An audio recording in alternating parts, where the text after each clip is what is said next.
hedge funds and diversification benefits.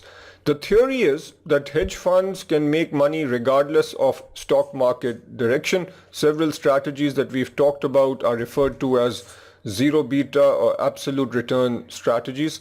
Also, the theory is that there is low correlation with stocks, which provides a diversification benefit. But the reality is that there is a lack of performance persistence. So you might observe that over a given period the correlations are low, or you might observe that for a given fund the returns are relatively high, but it is hard to find funds where the return is persistently high or the correlations with the stock market are persistently low. In fact, if we look at the correlations between the stock market and hedge funds between 2003 and 2009, this correlation is fairly high, which puts into question this premise about the diversification benefit. So the larger point here is that when investing in hedge funds, you need to do some due diligence and verify these numbers before just assuming that the correlation is low. Now this part I think is most testable because there are several examples in the curriculum related to calculating hedge fund fees. The common fee structure is 2 and 20, which means that the general partner or the firm charges a 2% management fee. This is generally based on assets under management, and this would be typically the assets under management at the end of a given period, plus a 20% incentive fee, which would mean that if over this period the total profit is 100, then the fund manager would take 20 and the investor would get 80 out of this profit. With fund of funds, which can be thought of as a mutual fund of hedge funds, the fee structure is 1 and 10, and later we'll do an example which focuses on hedge funds. Very often there is a hurdle rate, which means that the incentive fee only kicks in once we beat a hurdle rate. And finally, a high watermark means that we consider the value of the portfolio in the past before calculating an incentive fee for a given year. So for example, if in year 1 the value went up to a certain level, then in year 2 the fund came back down. So clearly in year 2 there is no incentive fee. But what about year 3, where the fund goes up but it is still below that high watermark set over here? If we have a high watermark provision, then in year 3 there will be no incentive fee because we are still below the high watermark which was set over here. We will do examples related to these concepts, and that will hopefully consolidate the concept.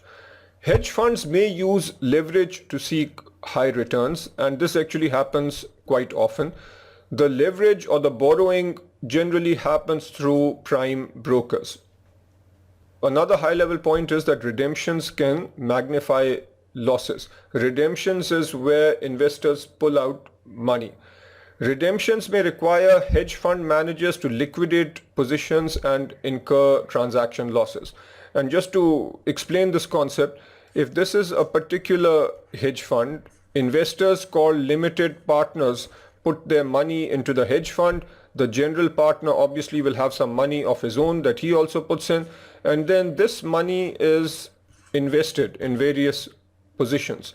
If a given limited partner says, I want my money back, then clearly some of these positions will need to be liquidated, and these positions might be fairly illiquid. The cost of liquidating these positions, given that they are not very liquid, might be quite high, and because of that the fund will probably incur losses if it has to unexpectedly get out of a particular position.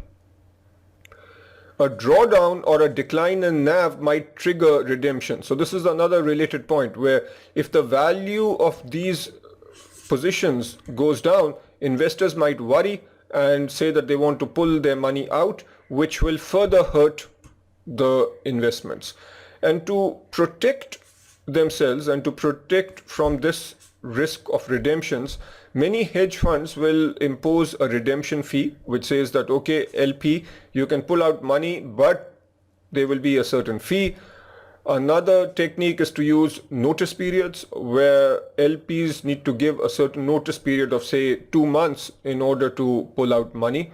There might also be a lockup period, which means that the hedge fund or the firm tells the LP that when you put in money for 1 year, your money is locked. So that 1 year would be defined as a lockup period. You should take a look at example 4 in the curriculum, which talks about the effect of redemption. And another point that you need to be aware of is that hedge funds are subject to relatively low regulation. Generally, those who invest in hedge funds are either high net worth individuals or large savvy institutions. So the government tends to be less concerned about regulating hedge funds as opposed to regulating mutual funds where your common people or your regular small investors are also investing. The calculation of fees and returns. Here is what you do for part 1. First, you recognize that the 200 initial investment at 30% grows to 260.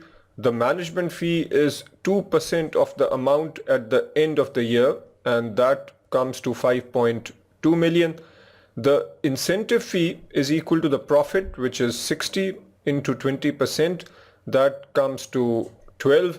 The total fee is equal to 5.2 plus 12, which is 17.2. What about the investor's return? The amount of money that the investor has at the end after paying the fee is equal to 260 minus 17.2 divided by 200 and then minus 1. This gives 0.214, which is 21.4%. So that is the answer to this question. This is the investor's effective return, or more precisely, this is the net return. Now you do part 2, where the incentive fee is calculated after deducting the management fee. And here again, you will also have to come up with the net return.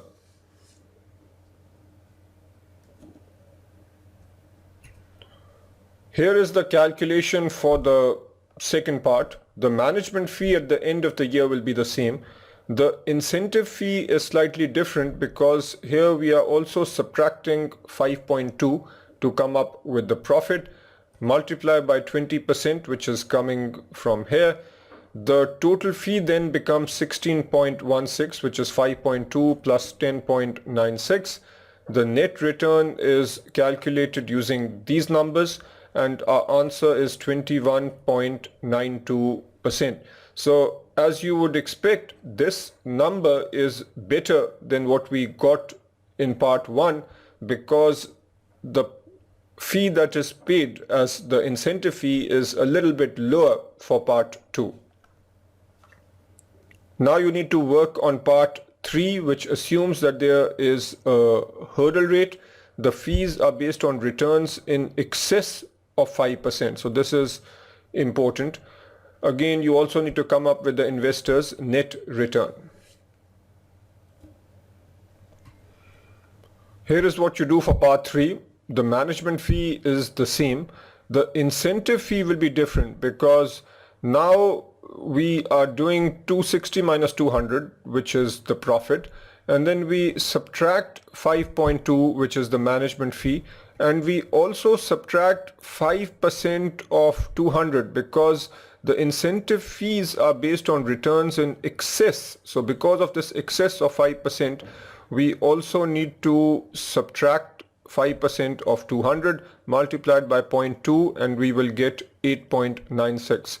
Now, just as a word of caution, here I did not explicitly say that we need to subtract the 5.2, but when you do example 2 in the curriculum actually mentions this fact explicitly. So Run through the numbers and you will get 22.92%. So here again the number becomes slightly higher than part 2 because the incentive fee is now a little bit lower.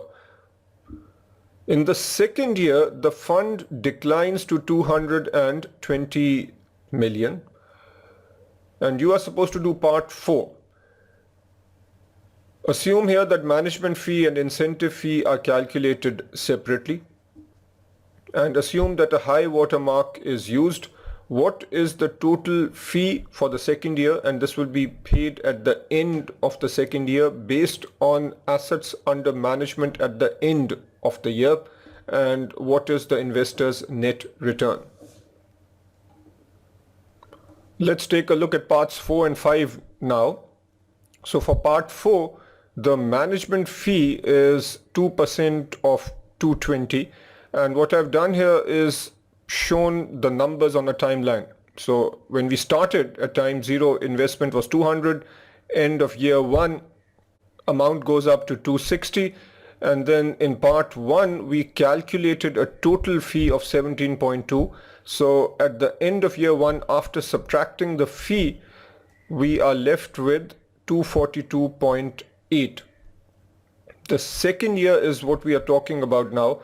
At the end of the second year, the value comes down to 220 and the management fee, as I just mentioned, is 4.4.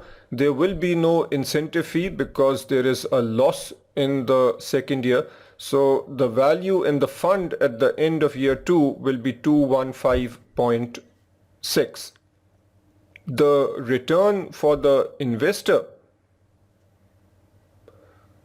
is going to be 220 minus 4.4, so that is this number 215.6 divided by the value at the start of the year, and note that we use the value after the fees have been paid. This is easy to understand. From an investor perspective, 17.2 leaves the account, it goes to the fund manager. So the investor really has 242.8 at the start of the year. That amount grows, or actually in this case falls, to 215.6, and this means that we have a loss of 11.2%. Then in the third year, the fund goes back up to 256. So that is mentioned over here. So third year fund value increases to 256. This is good news. Let us calculate the fees. The management fee is simple to calculate. That is 5.12, which is simply 2% of 256. What about the incentive fee, given that we do have a high water mark? Do you compare this 256 with 260, in which case we've not crossed the high water mark, or do we say that the high water mark is 242.8? It actually makes more sense to say that the high water mark is 242.8 because after we take out the 17.2, this is what we are starting out at. So the high water mark is the number that is after fees have been paid. Given that 242.8 is the high water mark, then we have exceeded the high water mark. The incentive fee would be 256 minus 242.8 into 20%, and that number is 2.64. So to calculate the amount at the end of year 3, we also subtract 2.64, and what this gives us is 248.24. So I'm going to write that over here, 248.24. What is the investor's net return? In year 3, the investor went from 215.6 to 248.24, and this is a net return of 15.14%.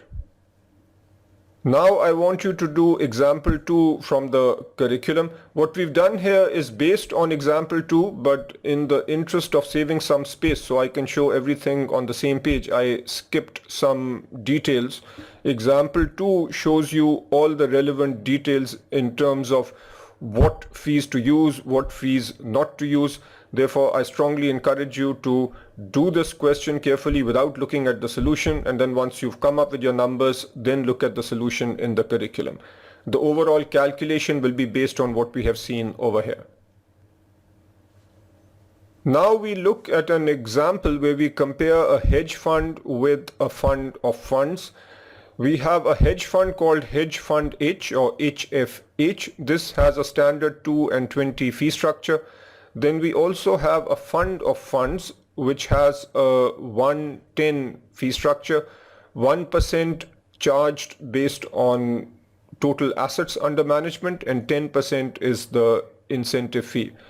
In a given year, all funds in FOF, this is the fund of funds, so all funds in the portfolio have the same return. This is just a simplification.